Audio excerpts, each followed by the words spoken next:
French fries செய்யலாமா? குட்டியாக இல்லை, பெருசாக. வாங்க. அதுக்கு தேவையான உருளைக்கிழங்க குக்கரில் வேக வச்சு எடுத்துக்கலாம். எடுத்து உருளைக்கிழங்குடைய பீல்ஸ் நீக்கிக்கலாம். அந்த உருளைக்கிழங்கு எல்லாத்தையுமே மேட்ச் பண்ணிக்கலாம்.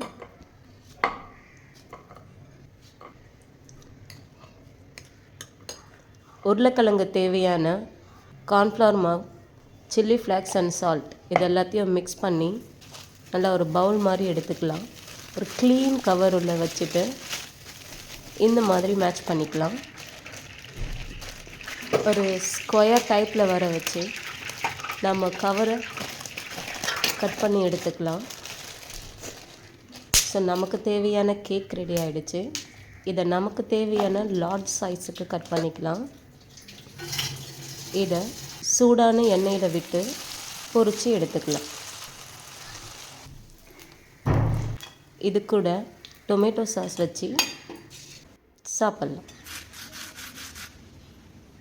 So large french fries ready. Video பிடிச்சிருந்தா லைக் பண்ணுங்கள், ஷேர் பண்ணுங்கள், நம்ம சேனலை சப்ஸ்கிரைப் பண்ணுங்கள். தேங்க்யூ.